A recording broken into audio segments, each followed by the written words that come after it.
Hello everyone, and welcome back to some more remote learning. In today's video, we're going to do some examples with linear approximation. But what exactly is linear approximation? Well, linear approximation allows us to estimate values with a linear equation using only simple operations, such as addition, subtraction, multiplication, and division. So this makes estimating function values for, let's say, like trigonometric functions, logarithmic functions, exponential functions, and functions with roots or functions to that fractional exponent, it makes estimating those values significantly easier. So let's go over the equation for linear approximation and how it works. Zooming on into this graph, this function is the square root of x. I don't have it labeled. We'll do that in an example below, but this function is the square root of x. Our linear approximation equation is L of x equals f of a plus f prime of a multiplied by x minus a. Now let's go over what each of these parts really is. When we're approximating some function, we want to choose a value that we know. So if we're dealing with a square root function, a value that we might choose would be a perfect square, because those are easy whole numbers we know right off the top of our head. Or if we're dealing with the sine function, some easy values we know would be those values from the unit circle that are easy to find, such as 0, pi, pi over 2, pi over 3, and so on. And we would choose values that are close to the value we want to approximate.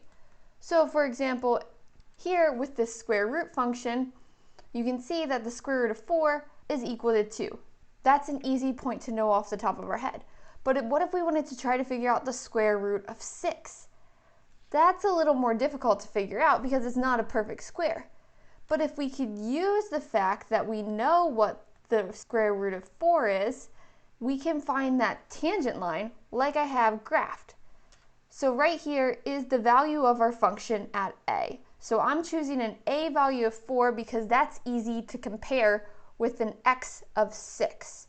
So if my a value is 4 and my x value is 6, f of a would be 2. Then if you notice what I've graphed here, zooming in just a little bit more so it's clearer, I've graphed the tangent line. And why I graphed the tangent line is because then this f prime of a is the slope of the tangent line at that point.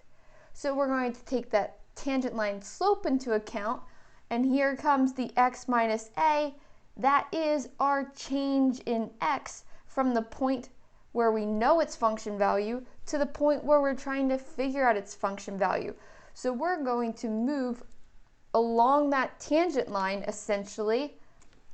So let me zoom in real quick and explain that as opposed to following along the function to get that exact value, we are following along the tangent line to get the estimated value, which should be fairly close to the actual value. And that's the linear approximation. L of x equals f of a plus f prime of a times x minus a, where that a is essentially some x where we can easily calculate or easily know the function value at that point a, and the x we're approximating is close to a. So now let's actually work through this example I have pictured. And it's in this first part of example A. We're going to find the linear approximation for each of the following functions at the given values, and then we're going to approximate the specified value.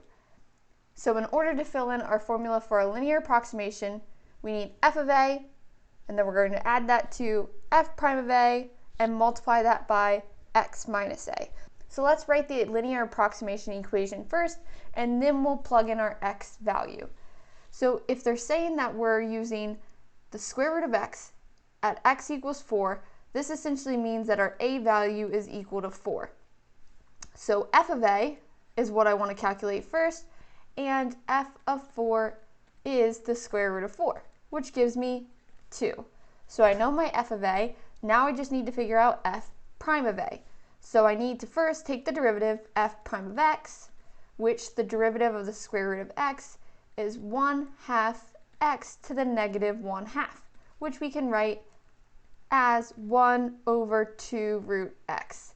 Again, I want my derivative at that point a, so f prime of a is going to be equal to 1/2 root 4, which is 1/2 times 2, which is 1/4. So I have f of a, I have f prime of a.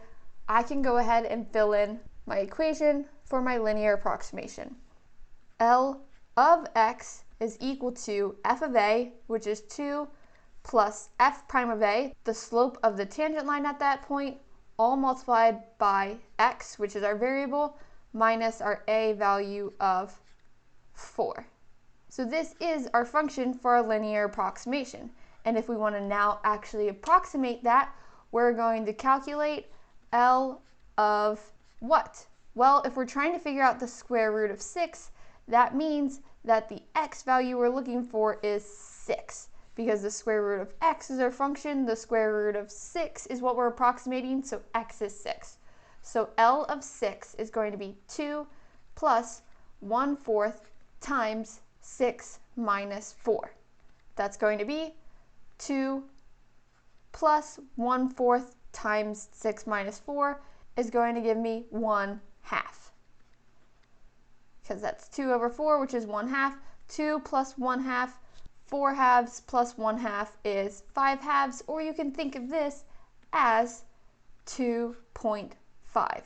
And let's confirm. If we scroll back up to our function, you can see that our estimated value is right about 2.5. But what is that exact function value? Well, that's where we're going to need to use a calculator. So our approximated value is 5 halves, or 2.5.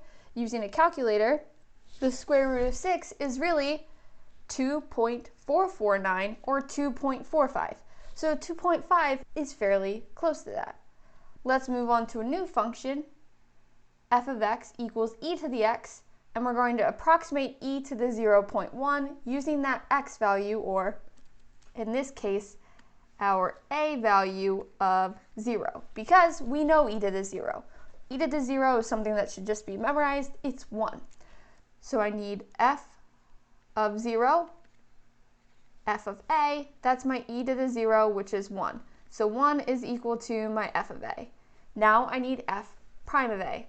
So f prime of x is the derivative of e to the x, which is e to the x. So when I go to calculate f prime of a, which is f prime of 0, that's going to be e to the 0, which again is 1.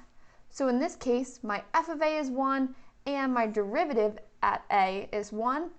So writing my equation for my linear approximation, I'll have L of x is equal to f of a, 1, plus f prime of a, which is 1, times x minus a, or x minus 0. So 1 plus 1 times x, or 1 plus x, is my equation for my linear approximation. And if I want to find that actual value, L of, what's my x value I'm trying to approximate? That's my 0.1, because if my function is e to the x, my x is that 0.1. So the linear approximation of 0.1, approximating e to the 0.1, that's going to be 1 plus 1 times x, which is 0.1. 1 plus 0.1 is going to be 1.1, and that's our linear approximation for e to the 0.1. Now I want to make a note that these linear approximations are going to be more accurate the closer we are to our value a. For example, if I wanted to estimate, let's say, e to the 10th, using the slope of my tangent line at that point when a equals 0 is probably not going to be a good estimate. But a point that's within the general neighborhood, within that vicinity, that 0.1 is fairly close to 0. So that's a good estimate. Even up here, when we use the square root of 6, the next square root that's a perfect square would have been 9. The square root of 9 is 3. And the change in x between 6 and 4 was a little bit closer than 9 and 6, so it was still a fairly good approximation to use. Let's continue on to the next example. In the next example, I'm not going to give you the a values. We're going to figure that out on our own, which they should just be reasonable values like we talked about. So in example 2, we're going to choose an appropriate a value to approximate the following values using that given function. So if our function in a is f of x equals the ln of x, and we're trying to approximate when x is equal to 1.3, what a value do we think we're going to choose? What a value is close to 1.3, but something we know how to calculate the ln of? That's an a value of 1. We know what the ln of 1 is. The ln of 1 is 0. And remember, the ln of x is the inverse of e to the x, and if e to the 0 equals 1, the ln of 1 equals 0. So f of a, our f of 1, is going to be equal to the ln of 1, which gives us 0. And f prime of x, how we calculate that, remember how to take the derivative of ln of x? That's just 1 over x. So if I'm calculating f prime of a, then plugging in 1 in for x, f prime of 1, that's going to give me 1 over 1, which is equivalent to 1. So I have an f of a value that's 0 and an f prime of a that's 1. Let's go ahead and write that linear approximation equation. L of x is going to equal f of a, the function value at our point, which is 0, plus f prime of a, the derivative at that point, times x minus a, x minus the x value of our point, 1. So our linear approximation in this case, when simplified down, is just going to be x minus 1. So if that's our linear approximation, when I find our L of 1.3, so essentially we're estimating the ln of 1.3. When I plug 1.3 in for x, I'll get 1.3 minus 1, which is equal to 0.3. And if you're curious what the exact value of the ln of 1.3 is, enter it in on the calculator and you'll get 0.262 when rounded. And that's close to 0.3. So 0.3 is a good approximation. Let's move on to part B. And in part B, we're trying to approximate when x equals 9. And when x equals 9, 9 plus 2, that's going to be the square root of 11. So this is what we're trying to approximate given our function. What is a perfect square, or what's something that we know that's close to 11? Well, think about those perfect squares. 9 is close to 11 and the next closest one is 16. So we're going to want to use the square root of 9 to help us approximate it. But our function isn't just the square root of x, it's the square root of 2 plus x. And if I want this to be the square root of 9, I want 2 plus x to equal 9. Well then, x I'm going to use, or my a value that I'm going to use, is going to be 7. So let's go ahead and figure out this linear approximation. So f of 7, that's our f of a, is going to equal the square root of 2 plus 7, which equals the square root of 9, which is 3. So 3 is my f of a. Now I need to find f prime of a. So I'm going to find the derivative of x, which is going to be a little bit of chain rule. We have 2 plus x raised to the 1/2. So that's going to be 1/2 times 2 plus x raised to the negative 1/2, and then I need to multiply by the derivative of that inside, the derivative of 2 plus x, which is just a 1. Simplifying this down, we're going to have 1 over 2 times the square root of 2 plus x. And we're trying to figure out what f prime of 7 is. So I'm going to plug 7 right on in. That's my f prime of a. So I'll have 1 over 2 times the square root of 2 plus 7, which is 1 over 2 times the square root of 9, 1 over 2 times 3, which is 1/6. So if I have f of a is 3, f prime of a is 1/6, and my a value is 7, I have all the parts I need to write my linear approximation equation. L of x is going to equal f of a, 3 plus f prime of a, 1/6, times x minus a, x minus 7. And that's our linear approximation equation. But I want to approximate when x is equal to 9. So I'm going to plug 9 right on in for x. So L of 9 is going to be 3 plus 1/6 times 9 minus 7. 3 plus 1/6 times 9 minus 7. 9 minus 7 is 2. 2/6 is 1/3. So this is 3 plus 1/3. So 3 and 1/3, which if you want to write this as a single fraction, that's going to be 10/3. And let's double check. Is 3 and 1/3 a good approximation? If we do the square root of 11, that's 3.32 when rounded, which is pretty close to 3.3 repeating, which is 10/3. So let's move on to one more example. We're going to move on to example 3, where we're going to use linear approximation to estimate the cube root of 10. So in this piece, I don't give you any information whatsoever. So we get to choose our function and we get to choose our a value. And if we have the cube root of 10, I think a good function to choose will be that f of x is equal to the cube root of x. That's a fairly straightforward function. Now, what is something that's close to 10 for x that we know what the cube root is? That's if we use an a value of 8. The cube root of 8 is 2. We know that right off the top of our heads. The next cube root that would be closest, that gives us a whole number, would be 3 cubed, which is 3 times 3 times 3, which is 27. 27 is a lot further away from 10 than it is from 8, so we're going to use that a value of 8 for our linear approximation.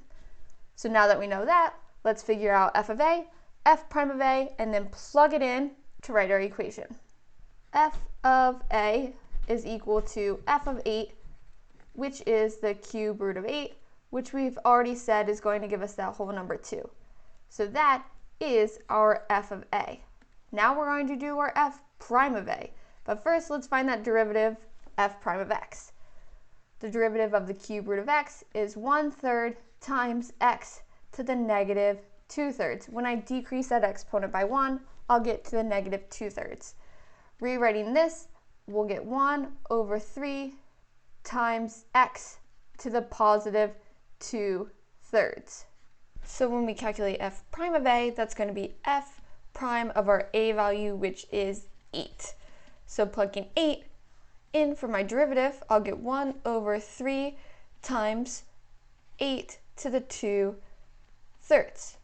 8 to the 2/3, we can take the cube root of 8 first, which would be 2, and then square it to get us 4. So 1/3 times 4 is going to be 1/12. So you can see that we have our f of a of 2, our f prime of a of 1/12. Now we're ready to fill out our linear approximation equation.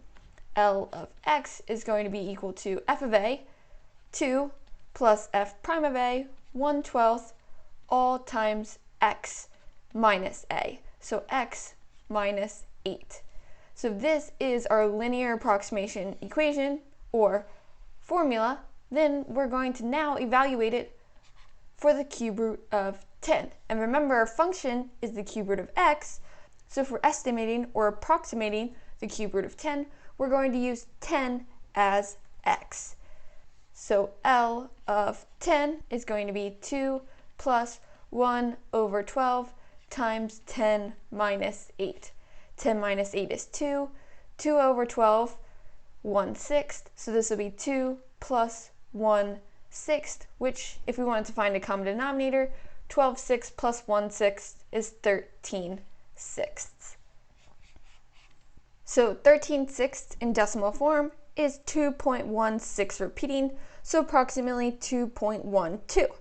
And if you wanted to know the actual value of the cube root of 10, if you wanted to compare your actual value with your approximated value, the cube root of 10 is 2.154, which is fairly close to our approximated value.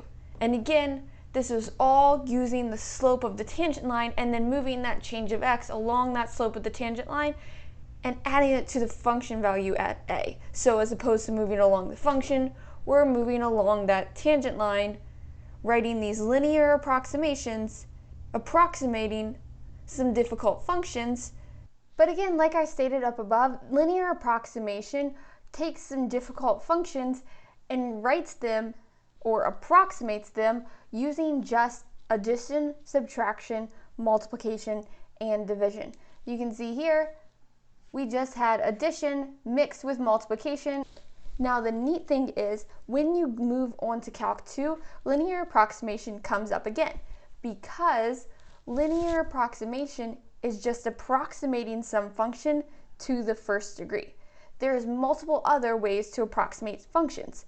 You can do a quadratic approximation, or you can approximate to a third degree, to a fourth degree, to a fifth degree. Those are known as Taylor polynomials.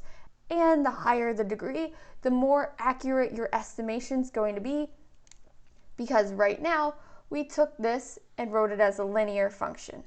Think about if we wrote to a next degree. So then we added some constant times a change in x, then squared. And then we added that to some constant times a change of x cubed. We're going to get closer and closer to the exact value. And again, you'll learn all about that in Calculus 2 when you get into Taylor polynomials.